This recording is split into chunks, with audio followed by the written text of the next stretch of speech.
तर आज ना घरी पाहुणे आले होते आणि सगळ्या भाज्या घरात होत्या, म्हणून मी आज मस्त चमचमीत त्यांच्यासाठी पावभाजी बनवली आहे. त्यासाठी ना सगळ्या भाज्या धुवून कट करून घेतल्या आणि एका कुकरमध्ये टाकून घेतल्या. यासोबतच एक बीट किसून टाकलाय. किसून टाकलं ना तर ते चांगलं आपलं मॅश करता येतं. आणि यासोबतच 2 चमचे मीठ, 2 चमचे पावभाजी मसाला, 1.5 चमचा तेल टाकून घेतलं आणि सगळं हे एकदा मिक्स करून घ्यायचं. हे सगळं एकदा चांगलं मिक्स करून घेतल्यानंतर याच्यामध्ये 1 ग्लास पाणी टाकून घ्यायचं आणि याचं झाकण लावून आता आपण याच्या सिट्ट्या काढून घेऊ. तर आता ना भाज्या शिजवतानाच आपण जे मीठ आणि पावभाजी चा मसाला टाकला ना, त्याच्यामुळे भाजीची चव खूप छान लागते. म्हणजे भाज्या फिक्या फिक्या लागत नाही. सोबतच त्याच्यासोबत ही पेस्ट नक्कीच तयार करा. म्हणजे जे बाहेर पावभाजी मिळते ना, त्याच्यामध्ये मिरचीची पेस्ट नक्कीच टाकली जाते. तर मी ते अद्रक, लसूण आणि भिजवून घेतली होती बेडगी मिरची, ते आणि जिरं टाकून त्याची पेस्ट तयार करून घेतली आणि टमाटरची प्युरी बनवून घेतली आहे आणि ते सगळं बाजूला ठेवलं. आणि इथे भाज्या सुद्धा आपल्या शिजून तयार आहे. आता एका भांड्यामध्ये तेल टाकून घेतलं आणि पावभाजी म्हटलं की बटर आलंच, तर बटर सुद्धा याच्यामध्ये टाकलंय. यासोबतच थोडंसं जिरं टाकून घेतलंय आणि 2 तेजपान टाकले. एकदा याला चांगलं फिरवून घ्यायचं आणि भरपूर असा कांदा टाकून घेतलाय. तर बारीक चिरलेला कांदा टाकलाय. कांदा चांगला परतून झाल्यानंतर आपण जी मिरची, आलं, लसणाची पेस्ट बनवली होती ना, ते टाकून घ्यायची. ते देखील आपल्याला चांगली परतून घ्यायची आहे.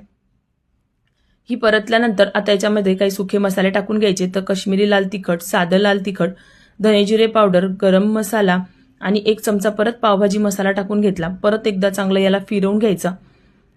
नंतर याच्यामध्ये टमाटरची प्युरी टाकून घ्यायची. तर मी इथे 4 टमाटरची प्युरी बनवून घेतली. आता टमाटर चांगले शिजले पाहिजे, त्यासाठी याच्यामध्ये मीठ टाकायचं आहे. तर आधी सुद्धा आपण मीठ टाकलंय, त्याचं लक्षात ठेवूनच आपण इथे अंदाजे आपलं मीठ टाकून घ्यायचं आणि परत एकदा याला मिक्स करून घ्यायचं. आणि आता टमाटरची प्युरी आहे ना, चांगली घट्टसर होईपर्यंत, म्हणजे टमाटर शिजेपर्यंत याला चांगलं शिजवून घेतलंय. तर आता इथे बघू शकता हे चांगलं घट्टसर झालंय.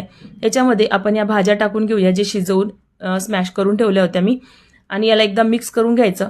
परत याच्यामध्ये जेवढं तुम्हाला पाणी पाहिजे तेवढं ॲड करून घ्यायचं आणि परत एकदा याला मिक्स करून घ्यायचं. आता याला झाकून आपण एक उकळी काढून घेऊया. तर बघू शकता झाकून आपली एक उकळी आपण या भाजीला काढून घेतलेली आहे. एकदा मिक्स करून घ्यायचं. आता याच्यामध्ये हातावरच कुचकरून मी इथे कसुरी मेथी टाकून घेतली, सोबतच कोथिंबीर टाकून घेतली. परत एकदा मिक्स करून घ्यायचं. तर चमचमीत आपली ही पावभाजी तयार होते. आणि परत वरून बटर टाकून घ्यायचंय. तर ना पावभाजीमध्ये जी आपण पेस्ट वापरली आहे ना, मिरची, आलं, लसणाची, त्याच्यामुळे भाजीला रंग तर छान येतोच, पण त्याची चव सुद्धा खूप छान लागते. तर एकदा नक्की ट्राय करून बघा. सोबतच तव्यावर आपण इथे पाव भाजून घेतलेले आहे. आता एका प्लेटमध्ये आपण ही पावभाजी सर्व करून घेऊया. तर तुम्ही इथे भाजीचा रंग बघू शकता आणि थिकनेस बघू शकता, अगदी परफेक्ट आलेली आहे. तर तुम्हाला ही रेसिपी कशी वाटली मला कमेंट बॉक्समध्ये नक्कीच सांगा. अगदी थोडी जरी आवडली असेल तर व्हिडिओला लाईक करा. बाय.